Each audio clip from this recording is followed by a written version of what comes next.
itu, berita Mbak Fitri. sedih sih buat gue karena gue suka banget sama Sinteyong karena beliau tuh orangnya menurut gue humble gitu ya. waktu di timnas tuh apa ya ada kenangan apa Mbak belum Fitri, sih, gue maksudnya? belum pernah ketemu dia, cuman gue dengar dari teman gue yang pernah wawancara dia tuh orangnya baik banget ya, humble gitu ya. Betul, tuh sama pemain-pemain timnas tuh kayak bapak, deket kebapaan gitu. Kayak Rizky Ridho, Marcelino, Asnawi, Arhan kan deket banget, sering bercanda bener. gitu kalau dari. Gue seneng deh kalau lihat waktu Sintayong ngelatih tuh ya kan. Nah, ini dipecat nih. Sintayong resmi dipecat Ulsan HD. Ulsan HD ya, nggak apa-apa ya Sintayong ya.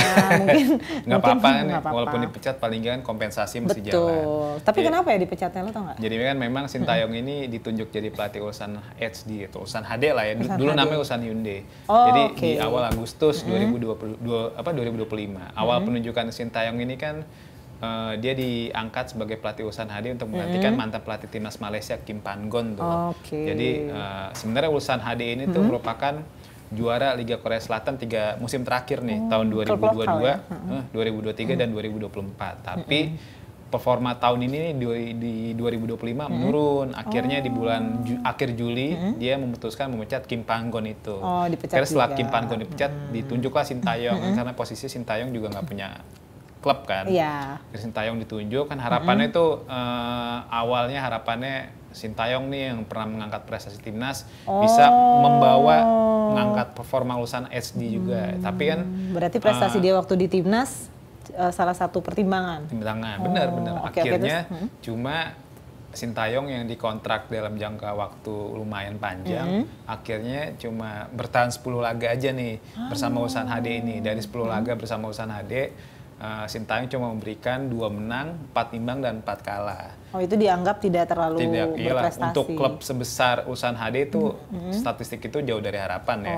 Karena di klasemen sementara Liga Korea Selatan nih, sampai pekan ke-32 Ulsan HD itu di peringkat 9 dari 12 tim. Pantesan. Dari 12 tim. Jadi mungkin harapannya udah tinggi banget ya. Tinggi banget. Jadi peringkat 9 itu jika bertahan sampai akhir musim, Ulsan HD harus ikut playoff degradasi.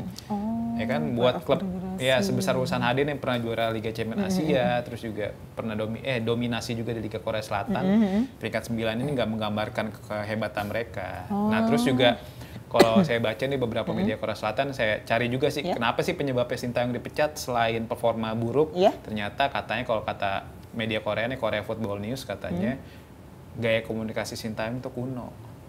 Jadi, bahkan di negaranya sendiri dianggap kuno. Dibilang kuno. Jadi kalau saya baca dari media-media Korea katanya kolot lah mungkin lah. Jadi dia nggak kekinian. Terus juga ada omongan juga Sintayong pengen mengubah komposisi pemain tanpa adanya janjian, bukan kayak tanpa ada koordinasi dengan manajemen klub. Nah, mungkin kayak pernah kejadian di sini juga nggak sih? Akhirnya manajemen klub itu akhirnya memutuskan ya kayak ngerasa dilangkahi. Akhirnya dipecatlah Sintayong. Emang kalau masalah-masalah komunikasi sebenarnya rumit kan, ya? Bener, itu kan sebenarnya isu yang ada juga ketika dia melatih timnas. Gue jadi katanya kayak ingat lagi waktu di timnas juga isunya kan sama. Pak Erick Thohir pas preskon pemecatan Sintayong itu di awal Januari 2025, dia bilang katanya ada dinamika di tim. Dinamika dinamika di tim itu komunikasi. Katanya kan ada dengan naturalisasi. Ada beberapa pemain lah kan. Ya pokoknya ada beberapa pemain yang dicap nggak baik sama, maksudnya nggak, akhirnya pecah kongsi lah sama Sintayong. Kan makanya kan tangan kanan Sintayong tuh JJ atau Jeong Seok-seo kan juga dia ngomong katanya nanti dia bakal ngomong apa kejadian yang pernah terjadi antara Sintayong dengan beberapa pemain diaspora ini kelar timnas main di round 4 katanya. Jadi bakal dibongkar nih sama bakal dia. dibongkar. Jadi kata JJ, kacau banget JJ katanya nggak mau bongkar sekarang, takutnya ngerusak konsentrasi tim yang lagi bertanding. Kan. Tapi dengan dia ngomong gitu udah ngerusak sebenarnya udah kayak ngasih kisi-kisi nggak sih? Bener, gimana dah? Iya, akhirnya JJ katanya baru mau ngomong kan dipancing-pancing sama Mamat Al-Katiri kan. Pancing Mamat, ya udah nanti gua bongkar deh setelah round 4 katanya. Setelah nanti setelah timnas main. Tapi mungkin kalau timnas lanjut ke round 5 yang di bulan Dikip November, lagi? mungkin dikip lagi. Apaan sih? Kok gue bingung ya, sepak bola ada drama-dramanya juga ya ternyata ya. Nggak gitu. cuman selebriti ya ternyata Nah, ya. itu dia. Oh, drakor banget ya. Drakor Nanti banget. gue bongkar. Terus tujuan lo ngebongkar biar apa? makanya, Orang udah nggak ngelatih kok. Kalau menurut saya sih keep aja udah. Iya, Keep aja janganlah, sih, nggak usah. Gimana pun kan dia pernah berjasa, Bener. pernah membawa kemenangan. Bener. Kenapa Jadi, kita jadi bener. bangsa yang lupa diri Iya. gitu loh. Oke, intinya Sintayong ya kita apresiasi lah apa yang Tetap sudah kita dicapai apresiasi kan. apapun Banyak yang sejarah pernah. yang sudah dicapai kan, Bagaimanapun ya. Benar-benar kayak masuk round 3 untuk pertama kali, terus juga betul. masuk fase gugur Piala Asia untuk pertama kali di 2023 ya kan. Jadi juga banyak membimbing bibit-bibit Bener, muda pemain lokal kita yang maksudnya gini loh. Kalau kita lihat juga kan di konten-kontennya pemain-pemain kita juga sayang sama dia, sama beliau kan. Apalagi pas dia dipecat itu kan, banyak yang posting kan. Artinya di satu sisi orang lihat ada sisi negatifnya, tapi ada orang-orang terdekat yang tahu sisi positifnya gitu. Apalagi kayak pemain kayak Ivar Jenner tuh, ada pemain Young Utrecht kan. Dia sama Sintayong terima kasih banget karena kata dia di usia gua saat itu yang baru 19 tahun gua dikasih kesempatan buat main lawan tim juara Piala Dunia Argentina. Nah, itu sisi positifnya, dia itu selalu memberikan kesempatan buat ya, pemain muda. buat pemain karena kan muda. memang Sintayong pas di timnas Indonesia dia ngelatih ada U20 dia ngelatih, ada U23 dan juga ada senior. Jadi kan dia pelatih pertama nih yang bawa timnas Indonesia main di 3 kelompok umur Piala Asia nih. Keren banget. Piala Asia U20, Piala Asia U23 dan juga Piala Asia Senior. Iya. Juga hampir masuk Olimpiade juga tahun lalu kan. Betul, yang kayak gitu-gitu kita jangan melupakan. Jangan lupain gitu. Walaupun mungkin ada kurangannya, tapi juga apa yang sudah dia berikan kepada pemain kita juga harus kita ingat juga jasa-jasanya ya. Mungkin memang ada masalah di komunikasi doang atau di mana, itu kan cuman orang-orang terdekatnya sebenarnya yang tahu. Iya. Kayak intinya ya Sintayong bisa sukses terus lah ke depannya Betul, karirnya. betul. Jadi ya Ulsan HD ini bukan akhir dari segalanya, Bukan akhir dari banyak segalanya. masih banyak tim-tim kuat Betul. lah saya yakin yang membidik dia. Gue baca di komen-komen juga pada bilang jangan-jangan Sintayong tuh masih cinta sama timnas. Katanya belum. Kalau kata netizen move on. katanya dia dipecat Ulsan HD karena pikirannya masih di timnas, kayak kasihan banget ya. Sintayong tuh mencintai timnas kayak anak sendiri kalau gue liatnya. Jadi dia sebelum ditunjuk berat banget jadi kayaknya buat dia. banget. Jadi sebelum ditunjuk jadi pelatih Ulsan HD ini, Sintayong juga kabarnya hampir ditunjuk jadi manajer timnas Korea Selatan U23 tuh, buat main di Surabaya kemarin di Sidoarjo di bulan September. Cuma karena dia ditunjuk jadi pelatih Ulsan HD, dia batal lah ke Indonesia lagi. Makanya ya intinya, tapi kan Sintayong walaupun dipecat dia masih dapat duit tapi dia katanya kompensasi. masih ada posisi juga ya, walaupun dipecat dari Ulsan HD ini.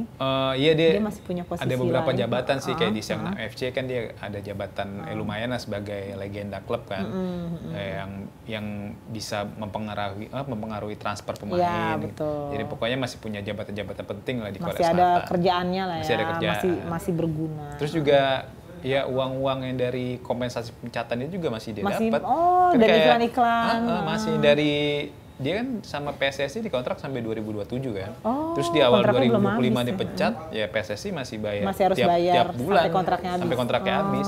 Terus juga di Ulsan HD juga kayak gitu. Jadi padahal sayang ya, daripada ngasih gaji tapi orangnya kayak ini, mendingan tetap dia. jadiin penasehat itu atau dia. apa. Bener. Kita nggak tahu lah jalan pikiran apa sih para pemangku kebijakan. Tapi kan memang kalau PSSI kan ngeliatnya memang dia tuh pengen linear karena kiblat sepak bola kita sekarang Belanda, ya udah dari direktur teknik sampai ke bawahnya semuanya Belanda semua. Direktur teknik ada Alexander Zwiers, terus juga di kepala pemandu bakat ada Simon Tahamata ya kan.